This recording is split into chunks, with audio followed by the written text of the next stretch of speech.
Hello दोस्तों, नमस्कार। मैं हूं अभय आनंद और आप देख रहे हैं डीएम क्लासेस। आपका स्वागत है हमारे यूट्यूब चैनल डीएम में। तो दोस्तों हम डिस्कस करने जा रहे हैं प्रोबेबिलिटी का अगला पार्ट 11th नंबर प्रॉब्लम से 30 नंबर 1 के बारे में।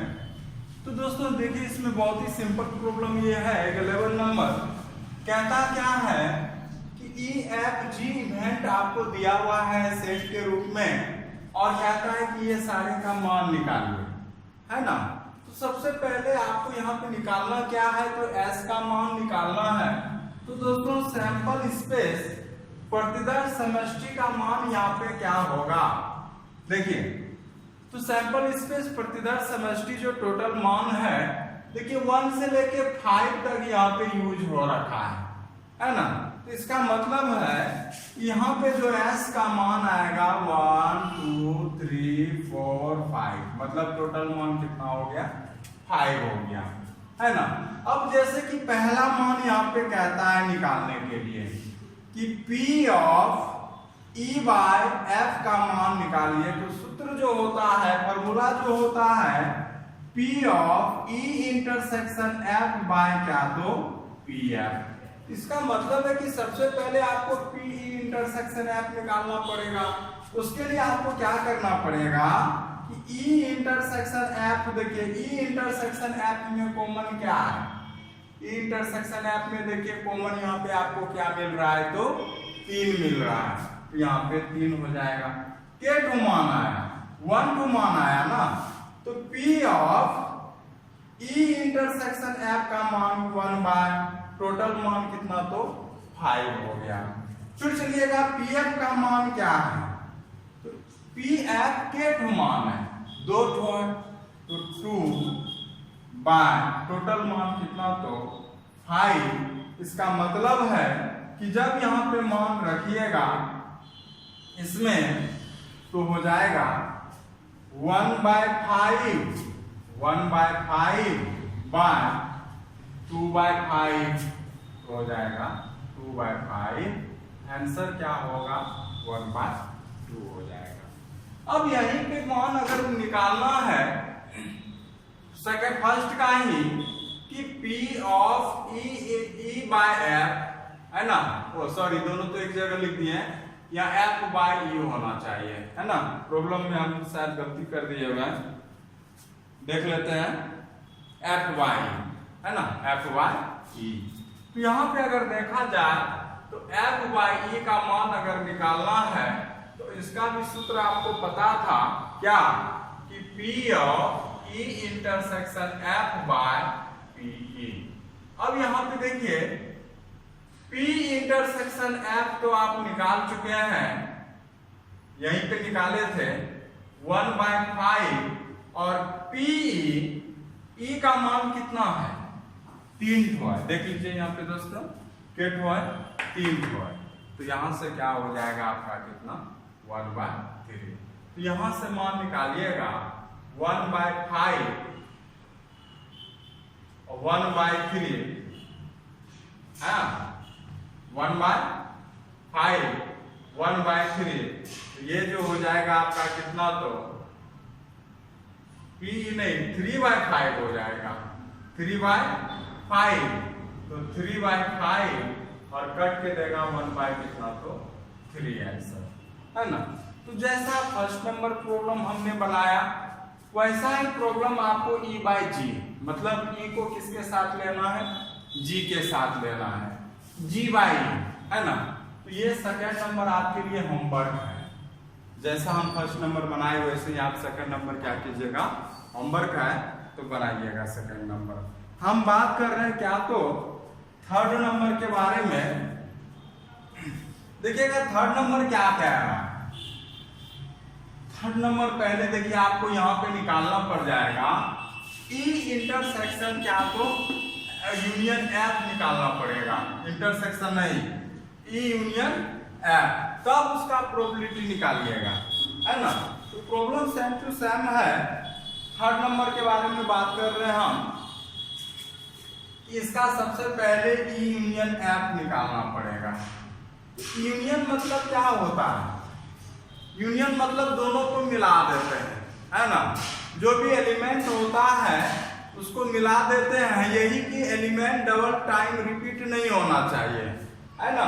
अब यहाँ पे देखिए ई एफ को अगर आप मिलाते हैं ना तो क्या हो जाएगा 1 2 3 5, है ना। अब यहाँ पे देखिएगा दोस्तों कि इसका मान अगर लेना है तो सूत्र देखिए क्या हो जाएगा, P of E union F by G। अगर इसका फार्मूला लीजिएगा ना तो यहाँ पे वही कंडीशनल प्रोबेबिलिटी वाला ही फार्मूला लगेगा, तो हो जाएगा P of E union F intersection G, है ना, बाय क्या हो जाएगा तो PG, प्रोबेबिलिटी ऑफ G। इसका मतलब है कि अब सबसे पहले ये निकालना पड़ेगा क्या, इस दोनों का इंटरसेक्शन। तो बताइएगा E union F intersection G का मान क्या हो जाएगा। इस दोनों में कॉमन क्या आ रहा है, देखिए 2 आ रहा है, 3 आ रहा है और 5 आ रहा है कि नहीं है। तो यहाँ पे k मान आया, 3 मान आया। अब प्रोबेबिलिटी निकालिएगा तो E इंटरसेक्शन F का मान 3 और टोटल मान कितना 5 है ना। अब देखिए G का PG का मान निकालना है, तो प्रोबेबिलिटी ऑफ G का मान देखिए G के ठो है 4 ठो है, तो 4 बाय क्या हो जाएगा 5 हो जाएगा। अब यहीं पे मान अगर लिखते हैं देखिएगा क्या हो गया कि ऊपर वाले का मान देखिए कितना आ गया,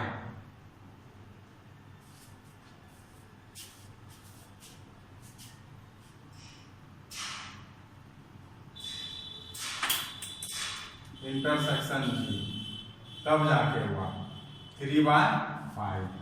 तो देखिए इसका मान कितना आया तो 3/5 और इसका मान देखिए PG का मान देखिए कितना आया तो 4/5।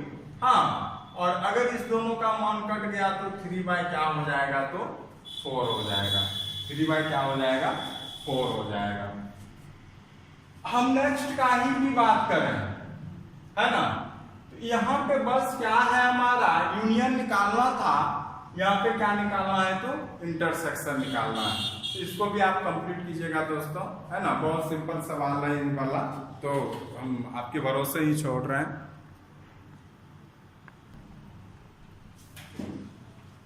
चलिए दोस्तों हम अगला प्रॉब्लम का बात कर रहे हैं। प्रॉब्लम नंबर है 12 नंबर। सुनिएगा, आपके पास बुक तो सामने होगा, हम सुना रहे हैं, आप सुनिएगा अच्छा से। कि मान लें कि जन्म लेने वाले बच्चे लड़का या लड़की होने की संभावना है, या नहीं तो लड़का होगा या नहीं तो क्या होगा लड़की होगा। यदि किसी परिवार में 2 बच्चे हैं, कितना बच्चा है 2 बच्चा है, तो कहता है कि दोनों बच्चे की लड़की होने की स्वप्रतिबंध प्रायिकता क्या होगा। यहाँ पे देखिए एक परिवार में 2 बच्चे का जन्म हो रहा है और दोनों बच्चे में लड़का या लड़की होगा, फिर कुछ और अलग नहीं होगा, है ना। तो कहता है कि दोनों बच्चे के लड़की होने का स्वप्रतिबंध प्रायिकता क्या होगा, और इसमें भी कंडीशन दिया हुआ है। पहला कंडीशन ये है कि सबसे छोटा बच्चा लड़की है। पहला कंडीशन क्या कहता है कि सबसे छोटा बच्चा क्या है तो लड़की है। जब ये सवाल बन जाएगा तो इसी में से दूसरा सवाल कहता है कि न्यूनतम एक बच्चा क्या है तो लड़की है ना। सबसे पहले अगर बच्चे देखिएगा 2 बच्चा अगर जन्म लेगा तो क्या क्या कंडीशन हो सकता है कि दोनों लड़का हो जाए, हो सकता है कि 2 बच्चे का जन्म हुआ, पहला भी बच्चा लड़का हो गया, दूसरा बच्चा भी क्या हो गया लड़का हो गया। ऐसा भी हो सकता है कि पहला बच्चा लड़का हुआ, दूसरा बच्चा लड़की हो गया। ऐसा भी हो सकता है कि पहला बच्चा लड़की हुआ तो दूसरा बच्चा लड़का हो गया। ऐसा भी हो सकता है कि दोनों बच्चा क्या हो जाए लड़की हो जाए, है ना। तो देखिएगा 2 बच्चे जन्म लेने पर देखिए क्या क्या कंडीशन हो सकता है।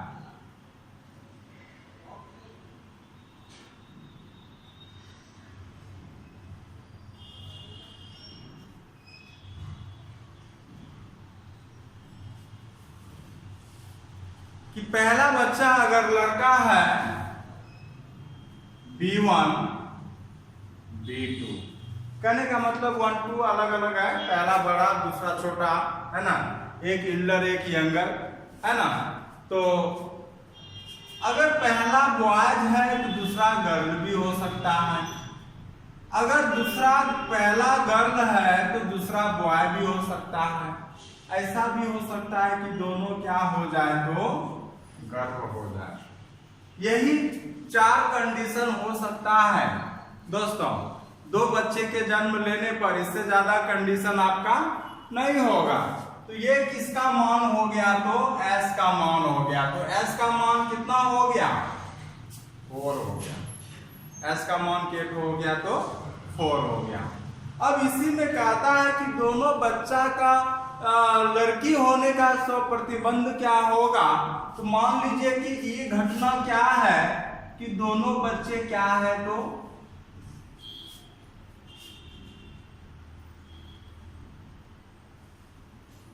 लड़की है ना, दोनों बच्चे क्या है लड़की है। अब बताइएगा कि दोनों बच्चे लड़की है तो यहाँ पे उसके अनुसार कौन ई घटना क्या हो जाएगा, आप ही बताइए। दोनों बच्चे लड़की है तो दोनों बच्चे लड़की है तो यही होगा, G1 G2 होगा कि नहीं होगा। तो G1 क्या हो गया तो और G2 हो गया, है ना। अब इसी में से जो प्रतिबंध प्रायिकता निकालना था इसका ई का कंडीशनल प्रोबेबिलिटी जो निकालना था ई का, तो F यहाँ पे देखिए कंडीशन दिया हुआ है कि सबसे छोटा बच्चा लड़की है ना, सबसे छोटा बच्चा यंगेस्ट जो है चाइल्ड वो क्या है तो गर्ल है। तो यहाँ पे है F क्या कहता है कि सबसे छोटा लड़का, छोटा बच्चा क्या है तो लड़की है ना। अब सबसे छोटा बच्चा जो लड़की है, कहने का मतलब पहला बच्चा नहीं, क्योंकि दूसरा बच्चा ही हमेशा छोटा बच्चा होगा, पहला बच्चा छोटा नहीं होगा, पहला बच्चा तो बड़ा होगा, उसके बाद जो जन्म लेगा वो छोटा होगा। तो दूसरा बच्चा क्या होना चाहिए लड़की होना चाहिए। तो दूसरा बच्चा जो लड़की है वो देखिए कहाँ है, दूसरा बच्चा लड़की है, देखिए यहाँ पे है, दूसरा बच्चा लड़की है यहाँ पे, देखिए यहाँ पे है। हमको इसमें पहला से मतलब नहीं है, हमको दूसरा वाला क्योंकि छोटा वाला से मतलब है, और वो भी क्या होना चाहिए तो लड़की होना चाहिए। तो यहाँ से जो F का मान निकालिएगा कि सबसे छोटा बच्चा लड़की है, कहाँ पे लड़की है, तो हो जाएगा आपका क्या B1 कितना तो G2 और हो जाएगा G1 G2, है ना। तो इसका मान 1 हो गया, इसका मान 2 हो गया। अब यहाँ पे बताइएगा कि E इंटरसेक्शन F का मान क्या हो जाएगा। E इंटरसेक्शन का मान हो जाएगा G1 G2, है ना, ये भी मान 1 हुआ। अब सबका निकालिए प्रोबेबिलिटी, बताइए P का मान क्या हो जाएगा। PE का मान हो जाएगा 1/4, PF का मान हो जाएगा 2/4, PE इंटरसेक्शन F का मान हो जाएगा 1/4, कितना हो जाएगा 1/4। अब यहाँ पे बताइए P, अब इसका आपको कंडीशनल प्रोबेबिलिटी निकालना है, सब प्रतिबंध निकालना है कब, जब ये घटना दिया हुआ है कि सबसे छोटा बच्चा लड़की हो, तो इसके रेस्पेक्ट में निकालना है। तो हो जाएगा E/F, तो यहां से हो जाएगा आपका कितना तो P of E intersection F/PF, और यहां से हो जाएगा आपका कितना तो इसका मान कितना निकाले तो 1/4, और यहाँ पे हो जाएगा PF का 2/4, मान होगा 1/2 आंसर, है ना। कितना हो जाएगा 1/2 आंसर, 1/2 आंसर। समझ गए होंगे दोस्तों ये वाला प्रॉब्लम। तो अब देखिए इसी में से दूसरा प्रॉब्लम है, दूसरा प्रॉब्लम क्या कहता है कि इसी दोनों बच्चे लड़की होने का ही स्व प्रतिबंध प्रयोक्ता निकालना है, लेकिन यहाँ पे एफ घटना बदल जाता है। एफ घटना क्या बदल जाता है? दूसरा देखिएगा दोस्तों, पहला कंप्लीट हो गया, अब हम दूसरा वाले का जिक्र कर रहे हैं, तो आप फिर से लिखिएगा दूसरा प्रॉब्लम इसी को ही कहता है कि न्यूनतम एक बच्चा क्या हो? लड़की हो।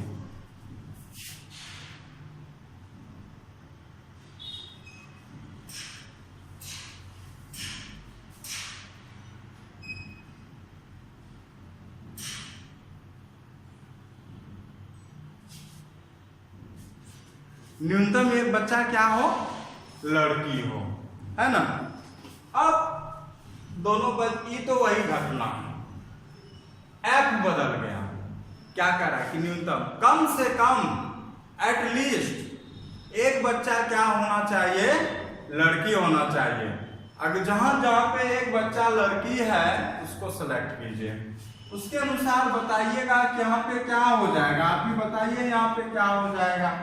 तो यहाँ पे देखिए कि एफ का मान ऐसे कंडीशन में क्या हो जाएगा? क्या यहाँ पे है एक को बच्चा लड़की? ना है। यहाँ पे है कि नहीं एक बच्चा लड़की? अब कौन है उससे लेना देना नहीं है, लेकिन एक बच्चा क्या होना चाहिए? तो लड़की होना चाहिए। B1 G2 G1 B2 G1 G2। अब बताइएगा, अब यहाँ पे पीएफ का मान क्या हो जाएगा? यहाँ पे 1/2/4 नहीं, ये 3/4 है ना। अब दोनों में कॉमन तो फिर वही आएगा, एक तो ही आएगा कॉमन, तो आपका फिर वही आने वाला है। तो यहाँ पे ई इंटरसेक्शन जो एफ लिखिएगा ये हो जाएगा G1 G2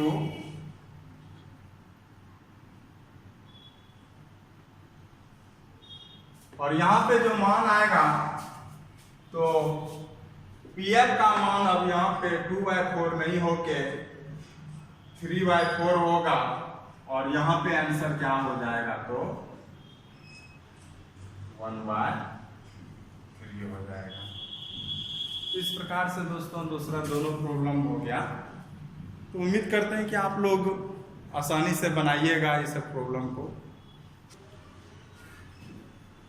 देखिए अगला प्रॉब्लम दोस्तों बहुत ही बड़ा है ना। बड़ा नहीं है, सवाल देखने में बड़ा है, बाकी बनेगा प्रॉब्लम आसानी से ही। और जो बड़ा रहेगा तो उसको हम पहले ही आपको इंफॉर्मेशन दे देंगे। तो आइएगा यहाँ पे देखिए, कहता है कि एक प्रशिक्षक के पास 300 सत्य असत्य ट्रू और फॉल्स का आप लोग जिक्र करते होंगे बचपन से ही लेके, कौन सा कथन ट्रू है कौन सा कथन स्टेटमेंट फॉल्स है।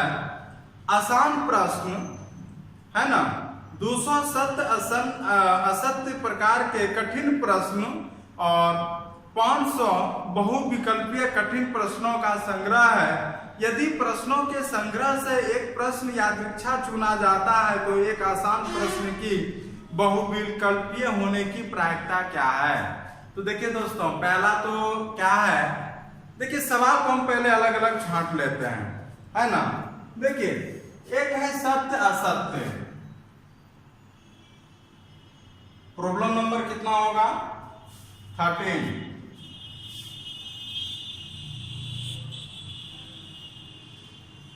और इंग्लिश वाले लिख लीजिएगा true and false, true false, समझे ना। वो आप लोग लिख सकते हैं, तो लिखिएगा, क्योंकि हम दोनों हिंदी और इंग्लिश दोनों को एक साथ ले जा रहे हैं तो हमको कठिनाई हो जाएगा भाषा लैंग्वेज लिखने में। तो आप लोग थोड़ा मैनेज कीजिए और कोऑपरेट कीजिए हमें भी। और दूसरा है बहुविकल्पीय, ऑप्शनल जो रहता है ABCD ऑप्शनल, ऑप्शन जो दिया रहता है कि A सही है कि B सही है कि C है, उसी को कहते हैं बहुविकल्पीय।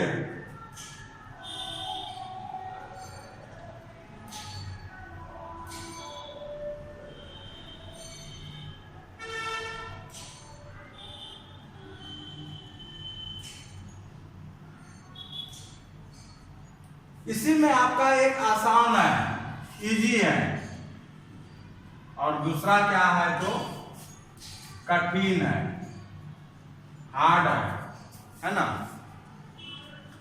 अब ऐसे प्रश्न की संख्या देखिए बोलता है कि 300 सत्य असत्य प्रकार के 300 आसान में रख दिए, 200 प्रकार के कठिन तो 200 प्रकार के कठिन रख दिए। फिर कहता है कि 400 बहुविकल्पीय प्रकार के, फिर यहाँ पे देखिए कहता है 500 बहुत ये आसान है विकल्पीय, और फिर कितना है तो 400 है ना। तो यहाँ पे बताइए कि कुल प्रश्न की संख्या कितना हो गया, 300, 200, 500, 400। तो अगर देखा जाए तो 5 5 10, S का मान यहाँ पे 1400 हो गया। S मतलब यही हो गया क्या तो सैंपल स्पेस, प्रतिदर्श समष्टि, टोटल। तो टोटल यहाँ पे देखिए प्रश्न की संख्या, प्रॉब्लम की संख्या कितनी है तो 1400 है। तो हमने S का मान कितना लिख दिया तो 1400 लिख दिया। अब इसी में देखिए दो घटना है।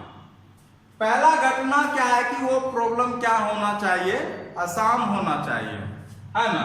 तो हमने ले लिया क्या तो ई आसान प्रश्न, आसान प्रश्न, और F हमने ले लिया क्या तो बहुविकल्पीय प्रश्न।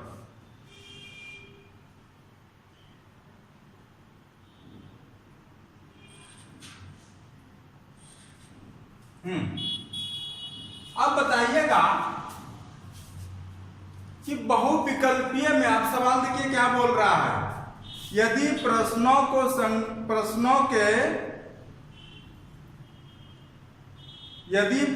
के संग्रह में से प्रश्न की बहुविकल्पीय होने की प्रवृत्ति क्या होगी।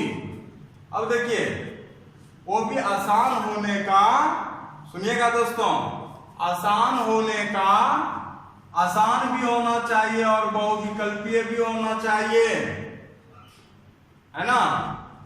तो आसान प्रश्न और बहुविकल्पीय होने का, तो यहाँ पे बताइए कि आसान में, है ना, आसान प्रश्न और बहुविकल्पीय दोनों का इंटरसेक्शन कितना हो जाएगा 500, जो दोनों में कॉमन है, आसान भी है बहुविकल्पीय भी है, तो कितना है 500, है ना।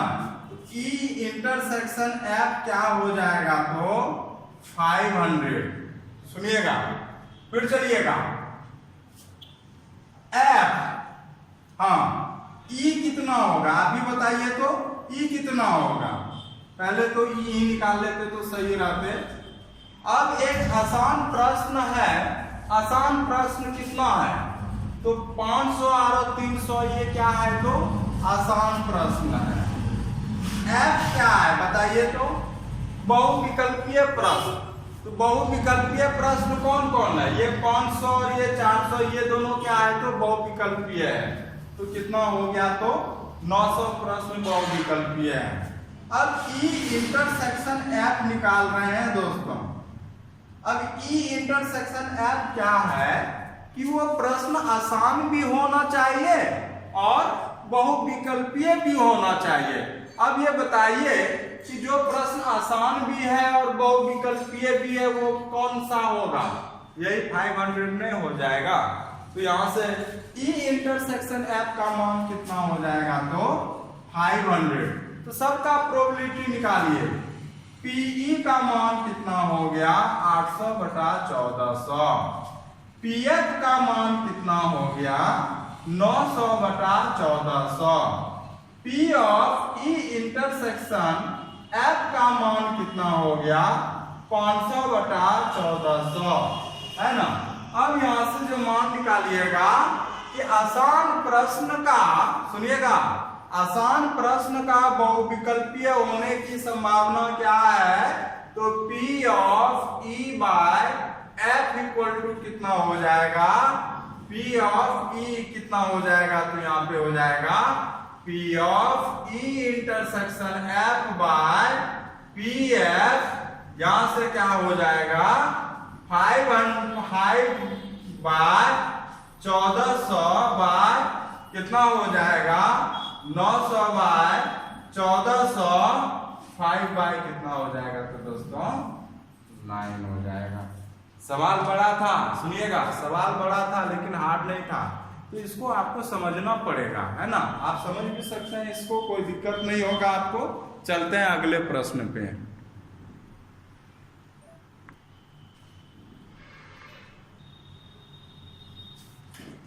चलते हैं अगला प्रॉब्लम दोस्तों। देखिए अगला प्रॉब्लम बहुत इंपॉर्टेंट है। 14 नंबर, ध्यान से सुनिएगा। कहता है कि यह दिया गया है कि दोनों पासों को फेंकने पे प्राप्त अंक भिन्न भिन्न है। मतलब है कि आप दो पासा फेंक रहे हैं, आप क्या कर रहे हैं, दो पासा फेंक रहे हैं और दोनों पासा क्या है तो भिन्न भिन्न है। मतलब एक पे 6 है तो एक पे 5 है, 3 है तो इधर कुछ और है। मतलब दोनों पे सेम टू सेम नहीं है कि नहीं है। दोनों संख्याओं का योग 4 होने की प्रायिकता क्या होगा?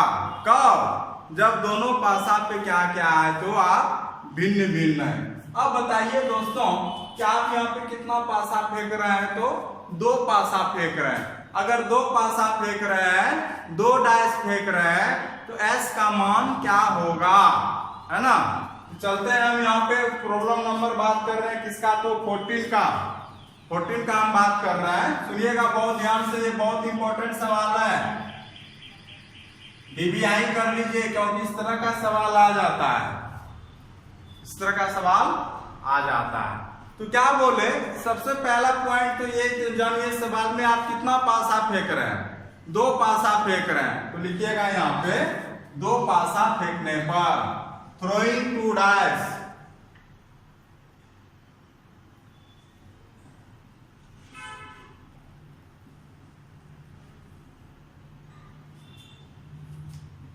S का मान क्या हो जाएगा, 6 गुना 6 बराबर कितना 36, है ना।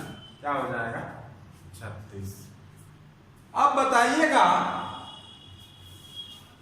S का मान क्या क्या हो सकता है। तो याद होगा 1 1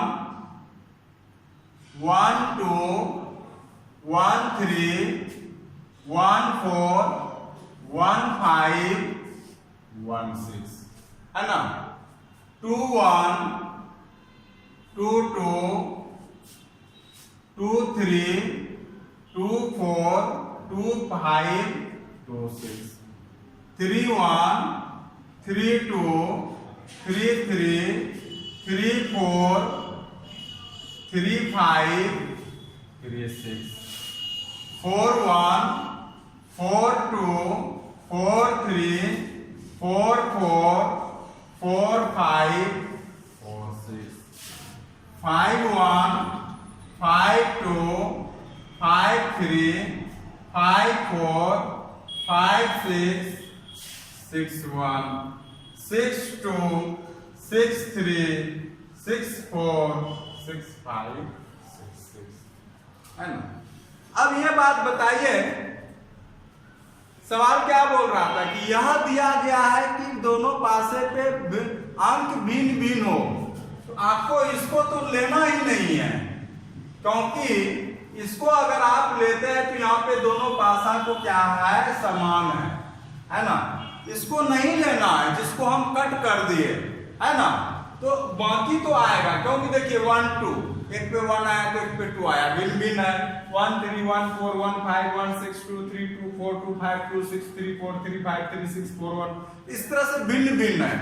अब बताइए, कह रहा है कि यह दिया गया है कि दोनों पासा पे भिन्न भिन्न है, तो किसका प्रोबेबिलिटी निकालना है, दोनों का अंक 4 होने का। तो पहला जो इवेंट है ये है कि दोनों पासों पे प्राप्त अंक का योग कितना है 4 है ना। दोनों पासों पर जो यहाँ पे ई है, ई पासों पर, है ना, प्राप्त अंक का योग 4 है। कितना है 4 है। कहता है कि दोनों पासों पे प्राप्त अंक भिन्न भिन्न है। पहले ही सवाल में बोल रखा है कि भिन्न भिन्न हो, तब ये इसका प्रोबेबिलिटी ज्ञात कीजिए। वो भी क्या, स्वप्रतिबंध प्रायिकता, कंडीशनल प्रोबेबिलिटी।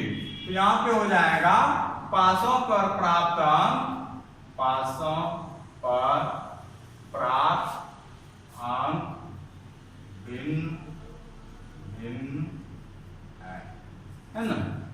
अब यहां पे आइएगा दोस्तों कि ई का मान क्या हो जाएगा। पासों पे प्राप्त अंक का योग 4 होगा। वो भी क्या क्या होगा बताइए तो, 1 2 नहीं 1 3 2 2 4 होने का 3 1। अब कहिएगा कि यहां पे सर आप 2 2 काहे लिए, कि जबकि यहाँ सवाल बोल रहा है कि यहाँ पे सेम सेम नहीं आना चाहिए दोनों अंक। तो हम यहाँ पे प्राप्त अंक भिन्न भिन्न नहीं ले रहे हैं, हम अभी बस ये ले रहे हैं कि पासों पे प्राप्त अंक का योग कितना हो तो 4 हो। हम अभी इसको ले रहे हैं, अभी हम इस ऐप को नहीं जान रहे हैं। अभी हम बस ये जान रहे हैं कि ई जो कह रहा है स्टेटमेंट, इवेंट जो कह रहा है ये पासों पे प्राप्त अंक का योग कितना हो 4 हो। तो 4 के अंतर्गत जो योग होना है होगा 1 3 2 2 3 1। के तो मान आया, 3 तो मान आया है ना, के तो मान आया तो 3 3 मान आया। देख लेते हैं दोस्तों। हाँ फिर चलिएगा एफ। अब एफ का मान क्या होगा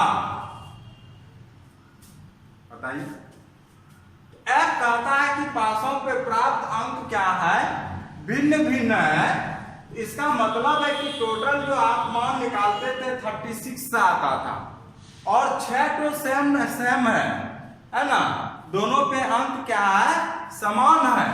इसका मतलब है कि 30 तो क्या होगा तो भिन्न भिन्न होगा। तो यहाँ पे 30 - 6 बराबर 36 - 6 कितना तो 30 है कि नहीं है। और इसी में अगर आप कॉमन लीजिएगा ई इंटरसेक्शन एफ जो होगा वो क्या हो जाएगा तो देख लीजिए यहाँ पे 1 3 3 1, क्योंकि 2 2 तो कॉमन होगा नहीं, तो यहां से होगा 1 3 3 1, जो भिन्न भिन्न भी है और उसका मान कितना है योग 4 भी है। क्या आया ये मान आपको आया 2। अब सबका प्रोबेबिलिटी निकालिए। पीई का मान कितना आ गया 3/36। पीएफ का मान कितना आ गया 30/36। पीई इंटरसेक्शन एफ का मान क्या आया 2/36। निकालना क्या है आपको, इवेंट ई का कंडीशनल प्रोबेबिलिटी, प्रतिबंध प्रायिकता किसके साथ, जब आपको दिया हो अंक भिन्न भिन्न, मतलब इवेंट एफ दिया हुआ है, यहां से हो जाएगा आपका P of E bye F, यहां से हो जाएगा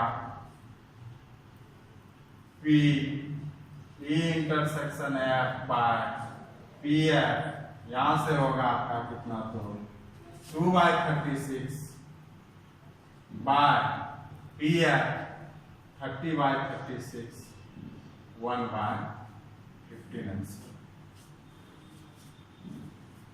इस प्रकार से दोस्तों ये प्रॉब्लम भी कंप्लीट होता है। उम्मीद करते हैं कि आपको समझ में आया होगा, है ना।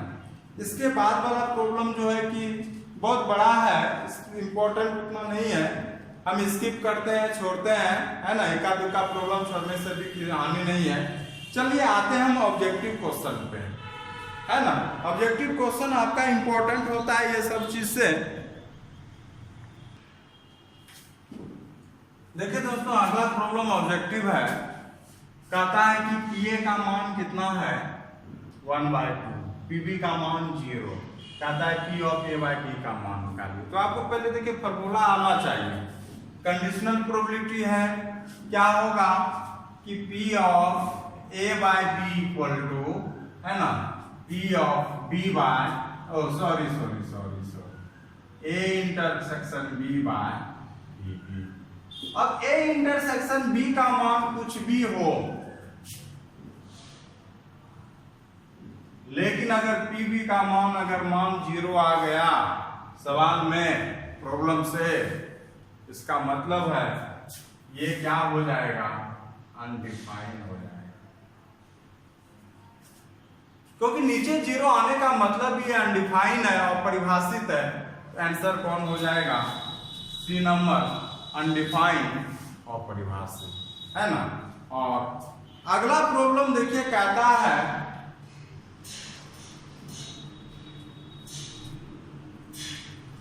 ए और बी दो घटनाएं इस प्रकार है। 17 लास्ट नंबर प्रॉब्लम है, ऑब्जेक्टिव है।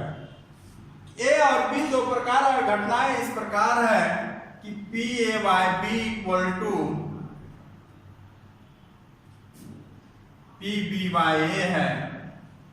ये कब संभव होगा, जब ए बाय बी और बी बाय ए इक्वल हो, तो दोनों जब इवेंट समान हो, है ना। तो इसका मतलब है कि probability of A equal to probability of B अगर समान है, तब ये जाके इस दोनों का कंडीशनल प्रोबेबिलिटी भी क्या होगा, समान होगा। तो बहुत सिंपल है ये कंसेप्ट, ये ऑब्जेक्टिव आ भी जाता है। आप इसको भी वीवीआई कीजिएगा और इसको भी वीवीआई कीजिएगा, क्योंकि ऑब्जेक्टिव क्वेश्चन यहाँ से लड़ता है ना। और दोनों ही बहुत सिंपल क्वेश्चन था, ज्यादा से एक्सप्लेनेशन का इसमें कोई जरूरत नहीं है। तो दोस्तों आज यहीं पे टॉपिक हम अपना समाप्त करते हैं। अगला टॉपिक जो है फिर इम्पोर्टेंट टॉपिक है, इंडिपेंडेंट इवेंट, स्वतंत्र घटनाएं। तो उम्मीद करते हैं कि आप लोग को प्रोबेबिलिटी चैप्टर समझ में आ रहा होगा और आप लोग मन लगा के भी पढ़ाई कर रहे होंगे, है ना। सॉरी नहीं बोल दिए, पढ़ाई कर रहे होंगे। और जो नहीं पढ़ाई कर रहे हैं तो उनको भी यही कहेंगे कि आप लोग पढ़ाई कीजिए अच्छे से, है ना। और आप लोग जरूर मेरा चैनल सब्सक्राइब करवाना मत भूलिएगा। तो जो भी बच्चे हैं मेरा चैनल सब्सक्राइब जरूर करवाइएगा। बहुत बहुत धन्यवाद आपको।